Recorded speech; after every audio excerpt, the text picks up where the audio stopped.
Hello student, welcome है आप सभी को। तो एक बार फिर से फर्स्ट ईयर और सेकेंड ईयर के एक साथ एक वीडियो ला रहे हैं। अब आज के जो प्रश्न हैं वह भी आपके मेडिकल सर्जिकल नर्सिंग का ही है और फंडामेंटल ऑफ नर्सिंग से ही है, ठीक है। और दूसरी चीज़ें, ये प्रश्न आपको जो है, एक प्रश्न जो इसमें है वह बिहेवियर साइंस में भी है, ठीक है। बिहेवियर साइंस के सोशियोलॉजी में है, समाजशास्त्र के। तो मैं आपको सीधा पढ़ाता हूँ, आपको प्रश्न याद रखना है सीधा, कि एग्जाम में आए तो मैं इसको सीधा छाप दूँ, ठीक है। इंपॉर्टेंट प्रश्न है।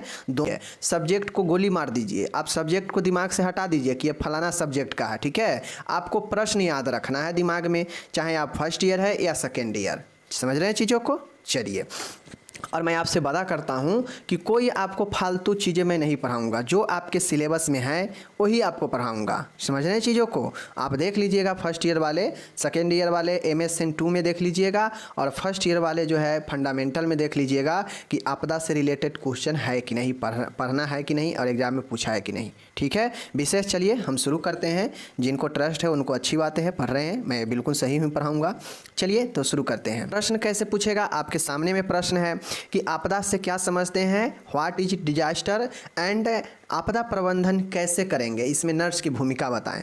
तो चलिए, हम लोग अच्छी बातें हैं। नर्स की भूमिका एक किसी भी आपदा में, चाहे वो कोई महामारी हो, चाहे वो भूकंप आए, कुछ भी आए, नर्स की भूमिका एक महत्वपूर्ण होता है आपदा में। तो इसमें लोगों को सहायता करना पड़ता है आपदा के समय, तो इसमें एक नर्स जो है महत्वपूर्ण भूमिका निभा सकती है। चलिए हम लोग जो है आपदा के बारे में समझ लेते हैं अच्छे से। सबसे पहले आपदा क्या होता है माय डियर? आपदा एक अनअपेक्षित मतलब बिना अपेक्षा के, अपेक्षा मतलब क्या, कि आप एक्सेप्ट कर रहे हैं, ठीक है। आप ये एक्सपेक्ट कर रहे हैं कि आप ये जो है एक काम होगा, लेकिन अनएक्सेप्ट का मतलब क्या होता है कि आप इस चीज़ को अनपेक्षित है, आपके अपेक्षित नहीं है, मतलब अचानक से अड़ जाता है। तो आपदा भी कुछ वही है कि यह एक अनपेक्षित घटना होती है जो थोड़े समय के लिए आती है, लेकिन बिना जो है आपको चेताए हुए, यानी बिना चेतावनी के यह घटना आ जाता है, ठीक है।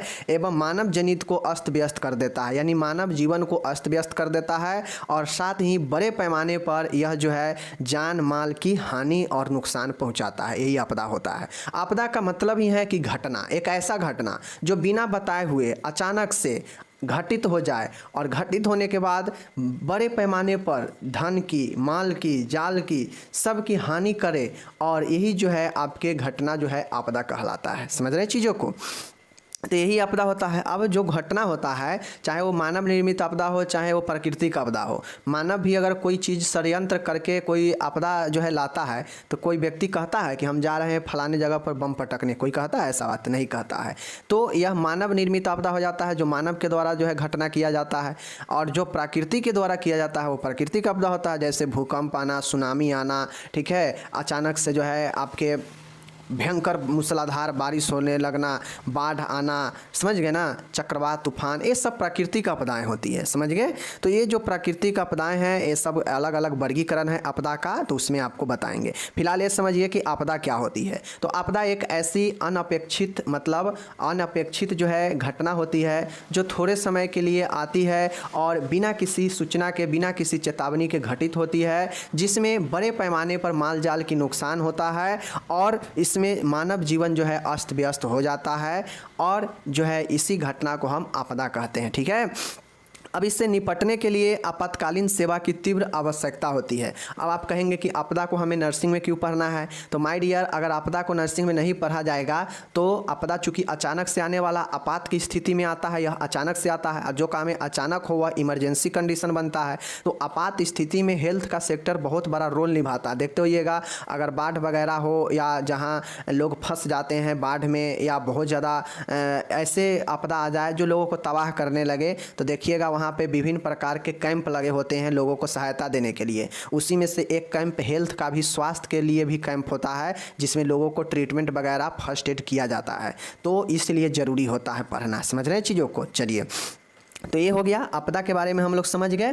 चलिए, तो इसीलिए कहता है इन आपदाओं को निपटने के लिए आपातकालीन सेवा की, इमरजेंसी सर्विस की तीव्र आवश्यकता होती है। समझ गए। अब आपदा का वर्गीकरण पूछेगा माय डियर, तो वर्गीकरण आसान बातें हैं। एक प्राकृतिक आपदा, इस प्रकार की आपदाएं जो है प्रकृति की वजह से आती है, नेचुरल चीज़ों में छेड़छाड़ से आता है, जैसे सुनामी, बाढ़ आना, ज्वालामुखी का फटना, ठीक है, भूकंप आना, चक्रवात आदि जो है नेचुरल डिजास्टर है। समझ गए। दूसरा है मानव निर्मित गैर इरादतन आपदा, मतलब मैन मेड अनइंटेंशनली जो है डिजास्टर। मतलब इसमें होता तो है मानव निर्मित ही। मानव निर्मित में दो कैटेगरी है, एक ऐसा जिसमें मानव जो है व्यक्ति का इरादा जो है आपके इरादतन से करता है, मतलब एक इंटेंशन के साथ में करता है, लेकिन एक होता है बिना इंटेंशन के करता है। ठीक है। इस प्रकार की आपदा मनुष्य की गलतियों की वजह से होती है, जैसे आग लगना, घटनाएं, धमाके। ठीक है। दूसरा है मानव निर्मित गैर इरादतन आपदा। गैर इरादतन के मतलब होता है कि कभी कभी धोखे में कोई चीज़ें व्यक्ति से हो जाता है, तो वही जो है गैर इरादतन होता है कि व्यक्ति का कोई इरादा नहीं होता है कोई घटना, कोई गलत करने का, लेकिन धोखे से हो जाता है। लेकिन हो जाता है, होता तो है व्यक्ति के द्वारा ही। तो उस प्रकार के घटना जो बिगर किसी इरादा से, मतलब बिना इरादा के घटित हो जाता है, तो वही जो है मानव निर्मित गैर इरादतन होता है, मतलब बिना इरादा के। समझ गए। कोई इंटेंशन नहीं होता इसके पीछे कि हाँ हमें ये घटना करना ही है, लोगों को नुकसान पहुंचाना ही है, तो ये प्रकार जो है गैर इरादतन हो जाता है। जबकि इसी के उल्टा एक हो जाएगा मानव निर्मित इरादतन आपदा, मतलब इंटेंशनली, जिसमें होगा ये कि इसमें व्यक्ति का गलत इरादा होगा। समझ गए। इस प्रकार की आपदा मानव द्वारा जानबूझकर निर्मित की जाती है, यानी उसका इरादा ही होता है नुकसान पहुंचाना, जैसे बम गिराना, केमिकल युद्ध, आतंकी हमले, ये सब जानबूझ के किए जाते हैं। और इस प्रकार के जो जानबूझ के किए गए जो घटना होते हैं वह मैन मेड इंटेंशनल, मतलब इरादतन कहलाता है, जिसमें व्यक्ति का इरादा ही गलत होता है। समझ गए। और एक होता है जो व्यक्ति नहीं चाहता है कि गलत हो, लेकिन धोखे से हो जाता है, उसका इरादा गलत नहीं रहता लेकिन धोखे से हो जाता है, तो वह गैर इरादतन हो जाएगा। ठीक है। अनइंटेंशनली हो जाएगा, और एक इंटेंशनली होता है, और एक नेचुरल तो होता ही है। तो यह जो है दो प्रकार के मुख्यतः होता है, एक मानव निर्मित और एक प्राकृतिक। लेकिन मानव निर्मित में दो तरह से घटना होता है। समझ गए चीज़ों को। तो वर्गीकरण पूछेगा तो यह तीनों लिख दीजिएगा। समझ गए। चलिए, अब बातें माय डियर यहाँ पे ये आता है कि एक टेक्निक है जिसे हम लोग ट्राइग जो है कहते हैं। ठीक है। ट्रियाग कहते हैं। आपदा के समय प्राथमिक देखभाल के लिए विकसित नियमों का समूह है। इसमें पीड़ितों की देखभाल गंभीरता के आधार पर दिए गए रंगों के अनुसार की जाती है। अब जो ट्रियाग है, ये जो हमारा ट्रियाग है जिसे हम लोग TRIAGE कहते हैं। क्या कहते हैं? TRIAGE, tree egg. ठीक है। ट्री एज कहिए या ट्राइएग कहिए, जो भी आपके हिसाब से लगे वो कहिए। ठीक है। तो ट्री एज आपदा के समय प्राथमिक देखभाल, मतलब जो हमारा प्राइमरी केयर होता है उसमें देखने के लिए यह एक नियमों का समूह है, जिसमें गंभीरता के हिसाब से, इसी ट्री एज के सहायता से गंभीरता के हिसाब से जो है देखभाल किया जाता है कि कौन से व्यक्ति कितना ज़्यादा गंभीर है। तो ये ट्री एज याद रखिएगा, बहुत इंपॉर्टेंट है। समझ रहे हैं। चलिए, अब यहाँ पे देख लीजिए, यह निम्न प्रकार होती है। यह जो ट्रिएज का जो समूह है निम्न प्रकार होता है, आपके सामने में है। पहला है इस नियम हरा रंग बताता है कि चलने फिरने में सक्षम व्यक्ति। हरा रंग ये बताएगा कि घटना में व्यक्ति पीड़ित तो है लेकिन चलने फिरने में वह सक्षम है, तो उसे हरा रंग बताएगा। ठीक है। दूसरा है लाल रंग, और लाल रंग जीवित रहने की सर्वाधिक संभावना वाले पीड़ित। अब हो सकता है लाल रंग उन व्यक्तियों के लिए है जिनमें जीवित रहने की संभावना अधिक होती है। वह पीड़ित है घटना से, आपदा से, बट उसमें जीवित रहने की संभावना जो है अधिक है। पीड़ित है लेकिन रहने की संभावना अधिक है, तो ये लाल रंग दिया जाता है। पीला रंग बताता है कि गंभीर रूप से चोटिल परंतु जीवन को खतरा नहीं है। पीला रंग बताता है कि व्यक्ति गंभीर रूप से चोटिल तो है परंतु जीवन को खतरा जो है उतना ज़्यादा नहीं है। लेकिन काला रंग बताता है व्यक्ति मृत या मरणासन यानी मृत्यु के निकट है या व्यक्ति का मृत्यु हो चुका है। तो यह जो है आपके काला रंग को बताता है, समझ गए। पीला रंग क्या बताता है, गंभीर रूप से चोटिल है लेकिन खतरा कम है जीवन को। लाल रंग बताता है कि जीवन में रहने की सर्वाधिक संभावना है पीड़ित का। और हरा रंग बताता है कि चलने फिरने में सक्षम है पीड़ित। तो यही जो है 4 कलर आपको याद रखना है और इसी को जो है ट्रिएज जो है समूह कहा जाता है, जो रंगों के हिसाब से गंभीरता को जो है दिया गया है और यह प्राथमिक देखभाल में उपयुक्त होता है, समझ गए। और ये रंग के हिसाब से व्यक्तियों को गंभीरता के पहचाना जाएगा और उससे जो ज़्यादा गंभीर होगा पहले उसको आवश्यक उपचार दिया जाएगा। और काला रंग तो बताता है कि व्यक्ति मृत है या मरने के नज़दीक है, समझ गए। चलिए एट्रियाग जरूर याद रखिएगा आपदा में।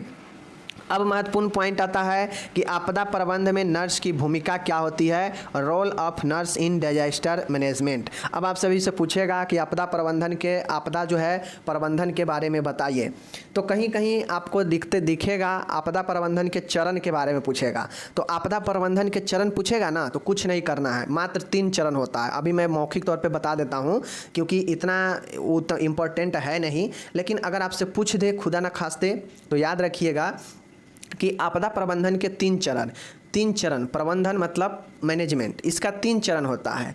एक चरण जो प्रबंधन का होता है वह आपदा आने से पहले मतलब आपदा से पूर्व का प्रबंधन होता है। दूसरा होता है जो आपदा के समय का प्रबंधन होता है, मतलब आपदा जब आए उस समय का प्रबंध किया जाता है। और तीसरा होता है आपदा के बाद का प्रबंध। यही 3 चरण होते हैं, आपदा के पहले, आपदा के समय और आपदा के बाद। यही 3 है और इसी 3 को आप कैसे जो है आपदा के पहले किन किन चीज़ों का प्रबंध करेंगे, उसी प्रकार से आपदा के समय आप कैसे किन किन चीज़ों का प्रबंध करेंगे, उसी प्रकार से अब आपदा हो चुका है तो आपदा के बाद कैसे जो है आप प्रबंध करेंगे। तो यही 3 चरण जो है आपके आपदा प्रबंधन के चरण होते हैं, समझ गए। अब बात आती है कि आपदा प्रबंधन में एक नर्स की भूमिका क्या होगी, रोल क्या होगी एक नर्स की। तो चलिए, चाहे तो आप पॉइंट में भी लिख सकते हैं, ठीक है, कि रिकॉर्ड बना के रखना, उपचार देना, ठीक है, पुनर्वास करना और जो है आवश्यक जो है सामग्री जो है उपलब्ध कराना। तो ये सब जो है आपके पॉइंट में भी लिख सकते हैं या चाहे तो सीधा जो है आप 1 2 3 दे कर भी लिखिए, कोई दिक्कत नहीं है। चलिए हम 1 2 3 ही देकर बता दे रहे हैं। नर्स आपदा के दौरान गंभीर से देख लीजिए, नर्स के इसमें निम्नलिखित भूमिका हो सकता है आपदा प्रबंधन में। चलिए हम लोग 14-15 पॉइंट देखेंगे। आपके ऊपर है कि आप एक नर्स है, अगर आपको सामने आपदा में अगर आपको ड्यूटी मिल गया तो आप कैसे जो है आपदा में लड़ेंगे, कैसे आपदा को मैनेज करेंगे, ये आपके ऊपर डिपेंड है। तो आप कितना पॉइंट को आप लिख सकते हैं, आप आराम से लिखिएगा, कोई दिक्कत नहीं है। आपके जानकारी के लिए मैं 14-15 पॉइंट बता दे रहा हूं, बाकी आप और उसमें ज़्यादा जोड़ सकते हैं जब नॉलेज हो जाएगा तो, ठीक है। चलिए देखिए, अब मैं 1 नंबर पर ये वाला दे दिया, 2 नंबर पर ये वाला दे दिया, तो आपको ये नहीं सोचना है कि मैं भी 1 नंबर पर यही दूं और 2 नंबर पर यही दूं। आपको इन 14-15 पॉइंट में से जो जहां याद आ जाए वहां लिखिएगा, कोई दिक्कत नहीं है, समझ गए। कोई स्टेप बाय स्टेप की बातें नहीं है। पहला है, नर्स आपदा के दौरान गंभीर रूप से पीड़ित लोगों को उपचार केंद्र भेजने में मदद करती है। अब जो नर्स होती है वह फंसे हुए जो भी व्यक्ति है उसको निकाल लिया गया है, तो उस व्यक्ति में जो ज़्यादा गंभीर है पहले उसका उपचार करेगी। नेक्स्ट ये देखेगी कि जब फर्स्ट एड दे दिए हैं तो यहाँ पे आवश्यक तो सामग्री रहेगा नहीं, चूँकि कैंप लगा रहता है, तो उसके लिए जो है स्वास्थ्य केंद्र पर भेजते हैं अच्छे ट्रीटमेंट के लिए। तो गंभीर रूप से पीड़ित मरीजों को उपचार के लिए केंद्र पर भेजती है। दूसरा है, नर्स आपदा के दौरान मृत प्रायः लोगों को कार्डियोपल्मोनरी रिससिटेशन CPR जो है प्रदान करती है। अब आपदा के समय कोई व्यक्ति अगर घायल नहीं है, चोटिल नहीं है और उससे जो है दम जो है नहीं चल रहा, सांस नहीं चल रहा है, तो नर्स जो है CPR देती है, ठीक है। ऐसे लोगों को जिसमें सांस बंद हो चुका हो तो वह मृत के समान हो जाता है, तो उसको पहले CPR देती है कि शायद व्यक्ति का श्वास वापस आ जाए और व्यक्ति का जीवन वापस लौट जाए। तो ये काम करती है नर्स। आगे नर्स करती है कि नर्स आपदा के दौरान अस्थायी उपचार केंद्र की जो है स्थापना करती है। वही मतलब एक कैंप लगाती है, कैंप की तरह अस्थायी रूप से उपचार केंद्र की स्थापना करती है नर्स, ठीक है। नेक्स्ट पॉइंट है, नर्स आपदा के दौरान आवश्यक आपातकालीन औषधियाँ की व्यवस्था करती है। अब एक नर्स क्या करती है कि प्रबंधन के समय जब प्रबंध कर रही होती है, ट्रीटमेंट दे रही होती है, तो आपदा के समय नर्स जितने भी आपातकालीन दवाइयाँ हैं वो सभी का प्रबंध करती है। ठीक है, नर्स आपदा स्थल से रिफर पेशेंट को दिए गए उपचार को रेफरल स्लिप पर लिखती है, साथ ही इस दौरान रखी जाने वाली सावधानियां भी लिखती है। अब नर्स क्या करती है कि घटना वाले स्थल से जिसे भी रेफ़र करती है पेशेंट को, उसका जो है रेफरल स्लिप पर उपचार लिखती है कि अभी क्या क्या उपचार यहाँ पे मिल चुका है, कौन कौन से दवाई मिल चुका है, और उससे जो है सावधानियाँ जो है बरतने के जो भी साधन है उसको भी वहाँ पे लिखती है। ठीक है, तो ये चीज़ें आपके हो गए। नेक्स्ट है छठा नंबर है कि नर्स रेफ़र किए गए रोगी का रिकॉर्ड रखती है। अब नर्स क्या करती है कि जो भी रोगी को ट्रीटमेंट दिया है, जो भी देखभाल दी है, वो सभी का रिकॉर्ड अपने पास भी रखती है। जो भी आगे रेफ़र करती है सबका रिकॉर्ड अपने पास भी रखती है। नेक्स्ट है आपदा के दौरान अत्यधिक जन हानि कारण वातावरण दूषित हो जाता है, साथ ही जल भी प्रदूषित हो जाता है। इससे जल वाहित रोग होने की संभावना होती है। नर्स स्वच्छ जलापूर्ति की जांच कर इन रोगों की रोकथाम करती है। अब होता यह है कि आपदा के समय बहुत सारे जन की हानि हो जाती है लोगों की, तो इससे वातावरण दूषित हो जाता है। जब वातावरण दूषित होगा तो जल हो, वायु हो, सब दूषित हो जाएगा, तो इससे बीमारी होने की संभावना रहती है। जल दूषित है तो जलवाहक बीमारी हो जाएगा। तो ऐसे जलों को जांच करती है और रोगों को रोकथाम के लिए जो है प्रयास करती है। तो नर्स का ये भी जो है प्रबंध काम होता है, भूमिका होता है। आगे है नर्स एकत्रित पानी में डीडीटी, केरोसिन इत्यादि का छिड़काव करती है। इससे मच्छर वाहित रोग जैसे मलेरिया, डेंगू, चिकनगुनिया इत्यादि पर नियंत्रण सरल हो जाता है। अब मान गए कहीं पे बाढ़ आया है, ठीक है, बाढ़ आ गया है। अब बाढ़ का पानी गड्ढा समय जो है क्या होता है, जब शॉर्ट करता है ना बाढ़ के पानी, तो देखते होइएगा आपके आसपास गड्ढा होगा तो उस गड्ढा में पानी स्टोर हो जाता है, रह जाता है। तो नर्स क्या करती है, अगर मान गए बाढ़ भयंकर आया लेकिन जब बाढ़ शॉर्ट किया तो गड्ढा में आसपास घर के पानी जमाव है, तो उससे क्या होगा, मच्छर पैदा होगा और लोगों के बीच में जो है डेंगू वगैरह, मलेरिया वगैरह होगा। तो उससे जो है वह डीडीटी, केरोसिन वगैरह पानी में छिड़काव करती है, जिससे जो है जल से होने मच्छर से होने वाले रोग, मलेरिया, डेंगू, चिकनगुनिया आदि पर नियंत्रण किया जाए। ठीक है, नेक्स्ट है नर्स आपदा के दौरान संभावित संक्रमित लोगों की जांच करती है एवं रोकथाम प्रभावी उपाय करती है। अब नर्स जो है काम प्रबंध अपना भूमिका इस तरह से भी निभाती है कि वह अगर मान गए कोई भयंकर जो है वायरल जो है संक्रामक बीमारी जैसे हैजा फैल गया, हैजा कोई चीज़ें जैसे कोविड भी एक प्रकार के आपदा ही था, तो उसमें नर्स का देख रहे थे भूमिका कि लोगों को जांच कर रही थी, सबका जो है संक्रमित लोगों को पता करने के लिए वह जांच कर रही थी। तो नर्स जो है आपदा के दौरान जितने भी संक्रमित लोग हैं उसका जांच करती है और जांच करने से जो है बीमारी के रोकथाम में जो है मदद मिलता है। ठीक है, आगे माय डियर यहाँ पे आप लोग देखिएगा 10वां है, कहता है आपदा के दौरान लोग अपंग हो जाते हैं। बिल्कुल सही है, कोई कोई ऐसे आपदा होता है जिसमें जैसे भूकंप आया और भूकंप भयंकर तबाही मचाया, जैसे सर पर जो है मान गए घर गिर गया, या आप सो रहे हैं पैर पर गिर गया, पैर गिर गया, कुछ भी जिससे आप व्यक्ति अपंग हो जाता है, या परिजनों को खोने के कारण व्यक्ति बहुत ज़्यादा दुखी में चला जाता है। अब ऐसे ऐसे आपदा आते हैं जिससे व्यक्ति जो है बिछड़ जाते हैं, घर के घर तबाह हो जाता है। तो ऐसे में अगर घर के कोई एक सदस्य बच गया है तो उसको बहुत ज़्यादा दुख की स्थिति में होता है, व्यक्ति अपंग हो जाता है। तो इन लोगों को जो है नर्स दिलासा दिलाती है, सहारा देती है। ठीक है, उसके बाद देखिएगा नर्स लापता व्यक्तियों को परिजनों से मिलाने में भी सहायता करती है। अब नर्स जो है जो लोग लापता है उनसे उनके परिजनों को भी मिलाने के लिए जो है सहायता करती है। नर्स जो है काउंसलिंग द्वारा लोगों में डिप्रेशन को कम करती है, उससे उनकी मनोदशा में सुधार होता है। अब नर्स अगर कोई डिप्रेशन में है, बहुत ज़्यादा दुखी में है, उदास है, तो वैसे लोगों को काउंसलिंग भी करती है जिससे उसके मन के स्थिति, मनोदशा में सुधार होता है। समझ गए। आगे है माय डियर 13 नंबर, नर्स लोगों को मनोसामाजिक चिकित्सा उपलब्ध कराती है। मतलब नर्स जो है लोगों के बीच में साइकोलॉजिकल जो थेरेपी होता है, फिजियोथेरेपी, वह जो है क्या करती है, प्रदान कराती है, और जिससे मानसिक पुनर्वास में सहायता मिलता है, रिहैबिलिटेशन में सहायता मिलता है। रिहैबिलिटेशन के मतलब ही होता है कि एक नॉर्मल लाइफ की तरह ले चलना। ठीक है, 14 है नर्स इन लोगों को उचित देखभाल प्रदान कर शीघ्र स्वस्थ होने में मदद करती है। तो इस प्रकार से नर्स का बहुतों जो है बहुतों भूमिका हो सकता है। अब और सारे लिख सकते हैं कि नर्स जो है लोगों के लिए आवश्यक सामग्री उपलब्ध कराती है, ठीक है। नर्स जो है गंभीर रूप से जो है घायल व्यक्तियों को उपचार के साथ साथ में उसे जो है पोषण का भी जो है प्रबंध करती है, ठीक है। नर्स मतलब विभिन्न तरीके के जो है आप चीज़ें को यहाँ पे इंक्लूड कर सकते हैं। एज ए नर्स क्या क्या भूमिका आपके हो सकता है किसी घटना में, किसी आपदा में, तो उसी चीज़ को लिखना है, ठीक है। अगर आग लग जाएगा तो क्या नर्स कर सकती है, ठीक है। भूकंप आ गया तो उसमें क्या कर सकती है, ठीक है। अगर प्राकृतिक आपदा में और मानव निर्मित दोनों तरीका से सोच के आपको जो है नर्स की भूमिका को लिखना है। तो मैंने तो 14 पॉइंट ही ना बताया, आप इसको 20 पॉइंट 25 पॉइंट भी बना सकते हैं, समझ गए। लेकिन ये तो हो गया नॉर्मल, सीधा पॉइंट देते चलिए, लिखते चलिए। लेकिन अगर आपको अच्छे से लिखना हो तो मैं बता देता हूँ पहला पॉइंट लिखिएगा उपचार देना, ठीक है। उपचार का प्रबंध, ठीक है। पहला उपचार का प्रबंध करती है। दूसरा जो है प्रबंध करती है रिकॉर्ड और रिपोर्ट रखती है, ठीक है। क्या करती है, रिकॉर्ड और रिपोर्ट जो है, रिकॉर्ड और रिपोर्ट का प्रबंध करती है।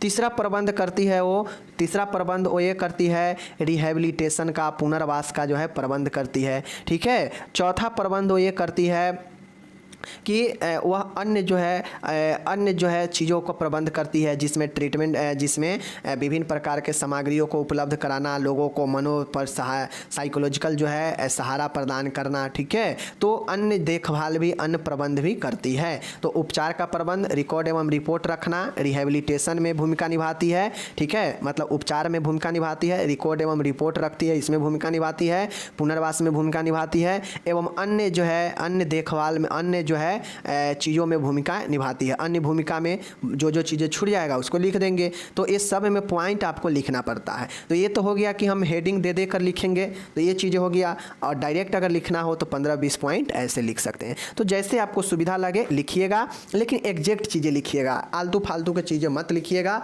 अगर आपको पॉइंट हेडिंग दे देकर नहीं समझ में आए तो बस सीधा 15-20 पॉइंट यही चीज़ें लिखिएगा, ये तो आसान है, समझ गए। तो आपदा यहाँ पे आप लोग फर्स्ट ईयर सेकेंड ईयर वाले के लिए समाप्त होता है। मैंने क्या पढ़ाया, आपदा क्या होता है, आपदा के वर्गीकरण मतलब टाइप्स, और आपदा में लोगों के उपचार के लिए जो ट्रिएज जो समूह है उसमें लोगों को कैसे पहचाना जाता है, और साथ में मैंने आपदा में नर्स के भूमिका बता दिया। ओके, लीजिए हिंदी इंग्लिश दोनों में दिया गया है। जो इंग्लिश वाले हैं अपना,